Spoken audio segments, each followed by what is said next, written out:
नमस्कार. सुवर्ण मेजवानी ब्लॉग्समध्ये आज आपण गणपती विशेष तळलेल्या मोदकची रेसिपी बघणार आहोत. अगदी महिनाभर खुसखुशीत असे हे मोदक आपले टिकून राहतील असे मोदकची रेसिपी आज आपण इथे बघणार आहोत. तर हे मोदक बनवण्यासाठी इथे मी मैदा वापरत आहे. तर या जागी तुम्ही गव्हाचं पीठ देखील वापरू शकता किंवा जो आपला बारीक रवा असतो ना तो देखील वापरू शकता. तर इथे मी 2 कप मैदा घेतलेला आहे. तो व्यवस्थित असा चाळून घेतलेला होता अगोदरच मी. आता त्यामध्ये मी थोडंसं 2 ते 3 चुटकी असं मीठ घातलेलं आहे आणि व्यवस्थित ते असं चमच्याच्या सहाय्याने व्यवस्थित असं मिक्स करून घेतलेलं आहे. तर आता इथे आपण तेलाचं मोहन देणार आहोत. तर 1 चमचा इथे मी म्हणजे 1 टेबलस्पून तेल इथे मी कडकडीत गरम करून त्याचं इथे मैद्यामध्ये मी असं मोहन दिलेलं आहे आणि व्यवस्थित असं ते मिक्स करून घेत आहे.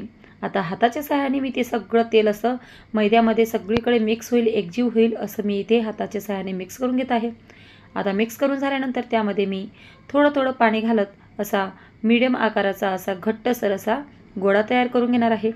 जसं आपण चपातीला कणिक मळतो तशीच आपण इथे याचा म्हणजे मैद्याचा आपण अशी कणिक मळून घ्यायची आहे. तर इथे मी थोडं थोडं पाणी लागत असंच कणिक मळून घेत आहे. तर अशीच तुम्ही देखील कणिक मळून घ्यायची आहे. आणि जर का तुम्ही रवा वापरत असाल तर कोमट पाणी करायचं आहे आणि मग त्याने तुम्ही त्याची कणिक मळायची आहे. तर इथे मी खोबरं जे असतं आपलं ड्राय खोबऱ्याची जी वाटी असते म्हणजे जे आपलं ड्राय खोबरं असतं तुम्ही डायरेक्ट खोबऱ्याचा जो रेडीमेड किस येतो तो देखील वापरू शकता किंवा तुमच्याकडे जर डायरेक्ट खोबरं असेल घरात तर ते किसणीच्या सहाय्याने किसून ते तुम्ही यामध्ये वापरू शकतात. तर इथे मग रेडीमेड देखील होतं पण ते न वापरता जी आपल्याकडे खोबऱ्याची वाटी असते ती किसणीच्या सहाय्याने इथे किसून घेतली होती 1 वाटी आणि अर्धा कप साखर घेतलेला आहे आणि त्याचबरोबर काही ड्रायफ्रूट टाकलेले आहेत. ड्रायफ्रूट हे ऑप्शनल आहे. तुम्हाला जर इच्छा असेल तर तुम्ही टाकू शकता, जर नसेल तर तुम्ही ते स्किप देखील करू शकता. तर इथे मी वेलची घालत आहे त्यामध्ये. तर 3 ते 4 वेलची घ्यायची आहे आणि ती वेलची व्यवस्थित अशी साल काढून मग टाकायची आहे. काही काही टायमाला लोक साल सकट टाकत असतात पण ती साल जी असते पूर्णपणे बारीक होत नसते तर ती दातामध्ये देखील येत असते तर ती काढूनच घ्यायची आहे. आता इथे मी व्यवस्थित असं ते सगळं मिश्रण असं बारीक करून घेतलं आहे मिक्सरमध्ये. आता एकीकडे मी पोळपाटावरती जे आपण पीठ मळलेलं होतं त्या पिठाचा गोळा घेतलेला आहे 1 मध्यम आकाराचा आणि त्या पिठाची मी अशी एक मोठी चपाती देखील लाटून घेणार आहे. तर अगोदर ते पीठ आपला जो पिठाचा गोळा आहे तो पोळपाटाला चिटकायला नको म्हणून तर थोडंसं पीठ असं खाली अगोदर भुरभुरायचं आहे आणि मग त्यावरती हा गोळा ठेवून व्यवस्थित असा लाटून घ्यायचा आहे. तर इथे मी व्यवस्थित असं सगळीकडे लाटणं हे फिरवून घेत आहे. तर एकीकडे जाड किंवा एकीकडे खूपच बारीक असं न करता सगळीकडे सेम बॅलन्समध्ये आपल्याला ही चपाती म्हणजेच ही जी आपण मोदकची पारी बनवणार आहोत त्यासाठी लागणारी चपाती व्यवस्थित अशी लाटून घ्यायची आहे. आणि ते मग जेव्हा आपण पारी तयार करतो तर तुमच्याकडे जर का छोटी वाटी असेल ती घ्यायची आहे किंवा तुमच्याकडे वाटी नसेल का अशी छोट्या आकाराची डिश असेल ती देखील घेऊ शकता. तुम्हाला किती मोठे मोदक बनवायचे आहेत किंवा किती छोटे मोदक बनवायचे आहेत त्या हिशोबाने तुम्ही इथे वाटी ही निवडायची आहे. जर का तुम्हाला खूपच मोठे बनवायचे असतील या आकारापेक्षा तर तुम्ही मोठी वाटी निवडू शकता किंवा डिश निवडू शकता. तर आता एक पारी घ्यायची आहे. त्यावरती जर का तुमच्याने जर ती पारी चिटकत नसेल अशा कळ्या पडत नसतील तर अगोदर पाणी फिरवून घ्यायचं आहे. ते लावून मग कळ्या पाडायच्या आहेत आणि जर का तुम्हाला त्याची गरज नसेल तर तुम्ही डायरेक्ट कळी देखील पाडू शकतात.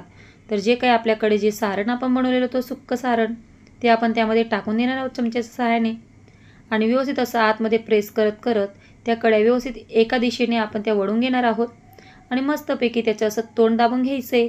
मस्तपैकी आपला इथे प्राजक्ताच्या फुलासारखा मोदक बनून तयार झालेला आहे. हे मोदक आपण महिनाभर आरामाने टिकवू शकतो, स्टोअर करू शकतो. खूपच छान लागतात खायला. अगदी म्हणजे कुरकुरीत बनतात तळून झाल्यावरती आणि खूपच छान देखील लागतात. लहानापासून मोठे खूपच आवडीने खातील आणि कळ्या देखील एकदम छान पडलेल्या आहेत. जर कोणी बघेल तर म्हणेल की हा उकडीचाच मोदक आहे पण नाही तर हा आपण मैद्याचा बनवलेला आहे आणि तो तसाच पांढरशुभ्र दिसत आहे उकडीच्या मोदकसारखा. तर जर का तुम्हाला नंतरनी सारण भरायच्या वेळेस जर तुम्हाला थोडंसं जड जात असेल तर अगोदर तुम्ही पारीवरती सारण घेऊन घ्यायचे आणि मग त्यानंतर कळ्या पाडल्या तरी चालेल. तर इथे मी तुम्हाला तो प्रकार देखील दाखवत आहे. अगोदर मी सारण त्या पारीवरती टाकून घेतलेलं आहे मग नंतर मी कळ्या पाडत आहे. तर तुम्ही देखील असं करू शकता. मी तसं तुम्हाला करून दाखवत आहे. तर तुम्ही 11 कढीचे किंवा 21 कढीचे असे तुम्ही हे मोदक देखील बनवू शकतात. खूपच सुंदर आपले हे मोदक बनून तयार होतात. आता आपल्याकडे सगळीकडेच गणपती बाप्पा हे आपल्या सगळ्यांच्या घरी विराजमान झालेले आहेत आणि त्याचबरोबर आपण त्यांना नवीन नवीन अशी नैवेद्य देखील दाखवत असतो.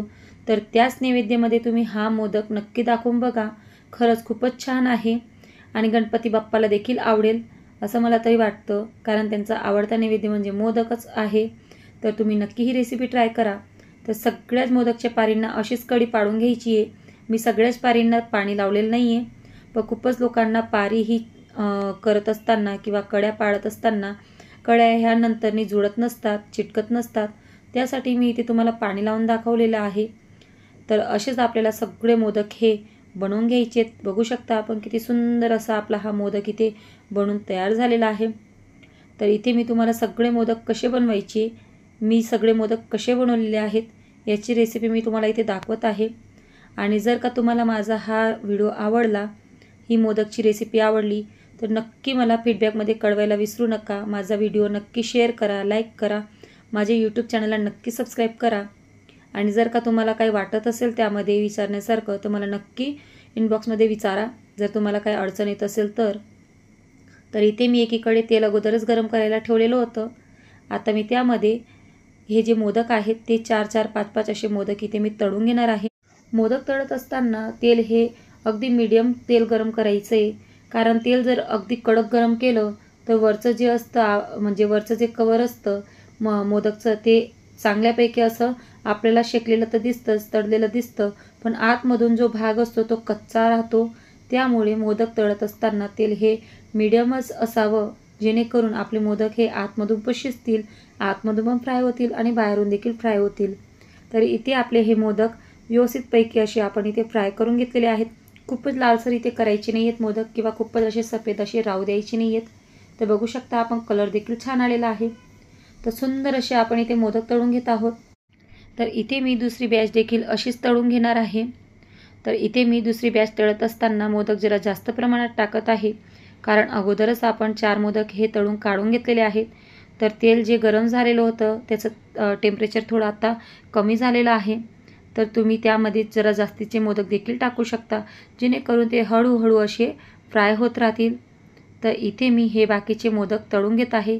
तर असेच तुम्ही देखील मोदक हे तळून घ्यायची आहेत, व्यवस्थित असे फ्राय करून घ्यायचे आहेत आणि आपल्या बाप्पाला हा नैवेद्य दाखवायचा आहे. तर तुम्हाला माझी ही मोदकची रेसिपी कशी वाटली मला नक्की कमेंटमध्ये कळवा. फीडबॅक द्यायला विसरू नका. आणि त्याचबरोबर जर का तुम्हाला काही अडचण येत असेल, मोदकमध्ये जर काही प्रश्न विचारायचे असतील, तर नक्की मला इनबॉक्समध्ये कमेंटमध्ये विचारू शकता. मी तुम्हाला नक्की पुरेपूर सहकार्य करायचा प्रयत्न करेन. तर इथे मी मोदकची पारी बनवलेली आहे. तर या जागी तुम्ही गव्हाचं पीठ देखील घेऊ शकतात. तर तुम्हालाही माझी रेसिपी कशी वाटली मला नक्की कळवायला विसरू नका. तर अशाच नवीन नवीन रेसिपीजसाठी माझ्या यूट्यूब चॅनलला नक्की सबस्क्राईब करा आणि बेल आयकॉनला क्लिक करायला विसरू नका आणि माझा व्हिडिओ नक्की शेअर करा. धन्यवाद.